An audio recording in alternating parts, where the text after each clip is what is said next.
What's going on, everybody? This is an episode from the No Gimmicks Needed Wrestling podcast. Do you like podcasts and you want to see the full podcast? Make sure you check out the No Gimmicks Needed Wrestling podcast on all your podcast platforms, such as Apple Podcasts, Google Podcasts, Stitcher, Spotify, iHeartRadio, among many others. But you're listening to the episode right here on YouTube, so make sure you hit that like button and below, and make sure you hit the subscribe button to NC Studios and NC Level Up for all your gaming needs. This is the Nerd Coalition. Enjoy the show. In other news, Jeff Hardy was on Matt Hardy's podcast. I'm like, who doesn't have a podcast these days, right? Well, I'm the kind that a lot of people are having now. I kind of don't necessarily like their style. You said the kind of what? The kind of podcast that a lot of people are having nowadays. I don't like their style. What you mean? So like every wrestler now that has a podcast. It's like, you know how Jericho podcast is where he just talks. Everybody else's podcast is like Bruce Pritchard's podcast, where they have a guy sit there and ask them questions about what happened at this moment, and then they just answer the questions. Yeah. Jericho's more of like a conversationalist, where he just like has a conversation with somebody, which happened on his previous podcast with William Regal. I don't know if you heard that one yet. Nah, the last one I heard was Keith Lee. Yeah, they had one with William Regal on there, and they were supposed to talk about his wrestling. He got so much into his health that Jericho had to do a part 2 because Regal even say he rambled on. So yeah, I get it. I just ain't know Matt Hardy had a podcast. I was like, I guess this is for an outlet for Jeff Hardy to talk, but Jeff Hardy described, what was going on with him the last day he was there. He claims that he was not intentionally trying to get himself fired, because he said with this last little run in there, he breathed some life, and a lot of things that he said was like stuff that we kind of figured out already, because he said, I was doing all right because I felt as though that they found something for me to do. A lot of guys just want something to do. Because I know me, why would I want to travel and put myself at risk, especially during the height of the pandemic, and I gotta go to this city or this city just to sit back and cater it, and you have no plans for me. Why do I have to be there? I could stay home for all this shit. I could be with my family for all this shit. But no, you gotta cut. That to me would be kind of annoying. It's kind of like people who go out and fly the Crown Jewel. Why? And they have nothing for them to do. It's kind of the equivalent of Goldust painting his face up and then not being used on the show. Yeah, him and Sting. Like, why do you have to do that?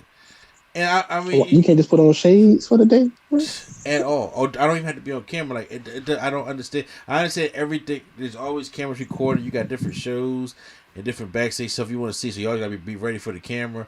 But I'm just like, but to be honest with you, I don't have to be there. And Jeff Hardy was talking about that he wanted, the match with Roman Reigns, and I would have liked that program leading into WrestleMania. He wasn't going to beat Roman Reigns, but Jeff Hardy is loved. Did you not see how San Antonio popped for Jeff Hardy on Dynamite against Private Party? Like, Jeff Hardy is like still one of the most over guys that there was, even at Survivor Series, when it was him and Seth Rollins left, and people was getting really behind Jeff Hardy at that time, and it's like, y'all have something here, and y'all are blowing it. Now, don't get me wrong. I have to say this: as much drug problems as Jeff Hardy has been on, can I blame WWE for jumping to conclusions? No. Because as a human being, let's just be real. I probably would do the same shit. Yeah. Like, oh, Jeff was all bugged out because he has taken all these companies, not just WWE, from TNA also, through the ringer when it came to his drug problem. So when he starts acting like this shit again, it was just like, why would I believe it? But he says it was like a lightning bolt just hit him, and he's just like, why am I still doing this? Why am I here? And he just walked off. He's like, why am I here? I'm tired. I don't, like, why am I on this house show? Y'all not use me for nothing? Why am I here? I would like to note, he said in the match he had done all his spots in the match. So all he needed to do was just sit on the corner. He just left through the crowd. And he just left. And then people was talking about that was unprofessional. I was like, are we talking about WWE? He being unprofessional with WWE? Are we serious right now? The pot calling the kettle black. But the what, Q? Yeah. Pot called kettle black. Pot calling the kettle black. And the second thing is he took a test and he knew it was clean, but they didn't want to give it to him. So they kept trying to make excuses as to why they didn't want to give it to him. That's why they offered him the Hall of Fame spot. Yeah, and you know what? Because go ahead. I was gonna say because they didn't give him the test. That's why they offered him the Hall of Fame. They was like, because he knew it was clean. Yeah, and he said that when they offered him the Hall of Fame spot, he felt insulted, and he felt insulted for a couple reasons. No, the first reason is I'm not done yet. You know, like you offer him the Hall of Fame, and then this man's like, is he slow or sure? But he can still go out here and wrestle. He got one of his knees. What'd you say? I said he got one of his knees. Yeah, and then he was like, if I go into the Hall of Fame, whether he's a 2-time Hall of Famer or not, he said the first time he should go into the Hall of Fame is as the Hardy Boys, him and Matt. Right. That's how it should be. There are just, look, I get it. The Hall of Fame is an event that we know it's in the figment of Vince McMahon's imagination, or it's a Vince McMahon type production, obviously, but we still get all up in arms because it's just saying Hall of Fame and and how it used to be and stuff like that. But he was right. If I'm going into the Hall of Fame, he said he doesn't care about it. But Jeff will go and Matt will go into the Hall of Fame eventually. They'll go in there, but it should be as the Hardys. Jeff had a better singles career than Matt Hardy ever did. Other than the broken stuff. But he had a great singles career, especially when it came to the championships. And especially in that 2007-2008 period where he was on top. So if Jeff Hardy was to get in the Hall of Fame by himself, I understand that. But the first time, it ain't like an Edge and Christian thing. Edge can go in there by himself, and ENC can be later. But like the Dudleys and the Hardys, they have to be in part of that group. There's certain people that needs to go in there at certain things. The Rock does not need to go into the Hall of Fame as a member of the Nation.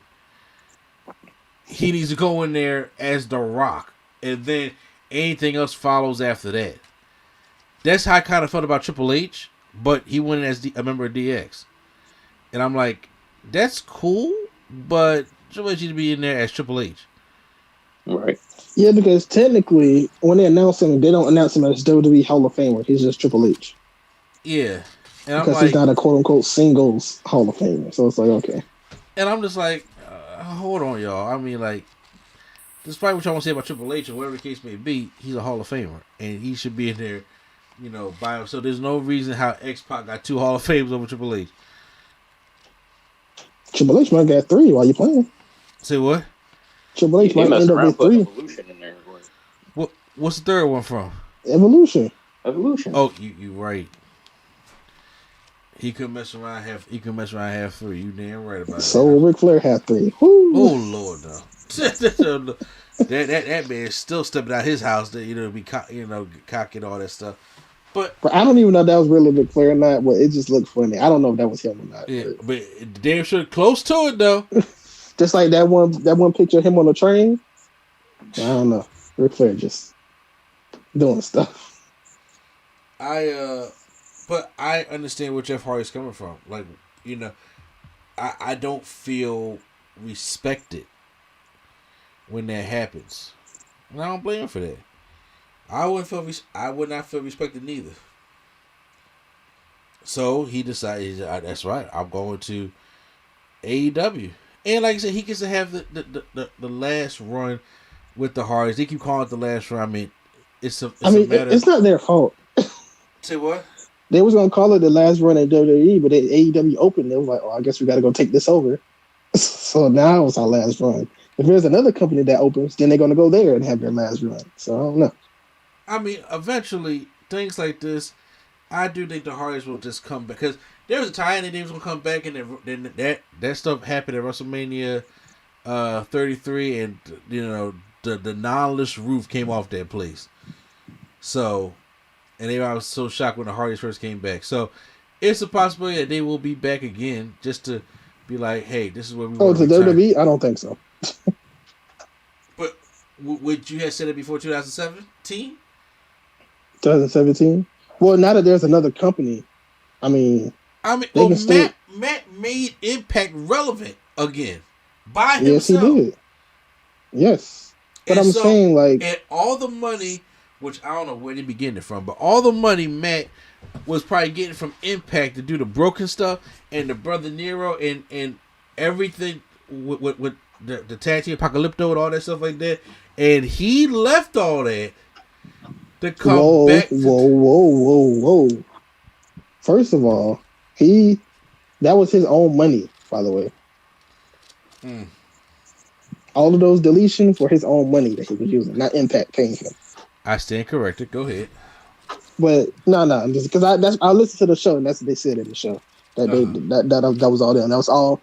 That's why they had it. That's why they had that feud with the Anthem. They sued him because they was like, we literally put all our money into this, and these are all our characters that we made. So how can you say that this is yours? Well, anyway, the only reason I say that is because I feel like they just want to win the titles everywhere, every company, so they can say that they're the only team that do it. Because so if companies keep before opening, them, it was the Dudley Boys that went everywhere and won the titles. Yeah, and they want to kind of want to upstage the Dudleys, obviously, so they want to do it in AEW. That's probably the only reason why. Like, if AEW didn't exist, and I wouldn't care if they was teaming or not, because they already won the title. Like, they won right before Jeff got injured and Matt left. They won the title for like a day, and I think Jeff got injured like the next day. But now that AEW is a thing, they win AEW titles and then quit because that's their only goal is to win the titles everywhere they go. If they win here, then that's it. It's like you won. Yeah, I think they're going to probably do. I mean, who the champions now? Jurassic Express. Yep. Yeah, I don't know if the Hardys went away from them, but did they be able to try to pull that Hardy's Young Bucks in one more time, which I don't need. To be honest with you. Well, they're gonna do a cinematic, Too Sweet or Delete. Maybe so. Why not? Because you know what? I miss cinematic matches. I do miss the cinematic matches, and I already knew once the crowd came back, WWE was not going to go back to the matches anyway. So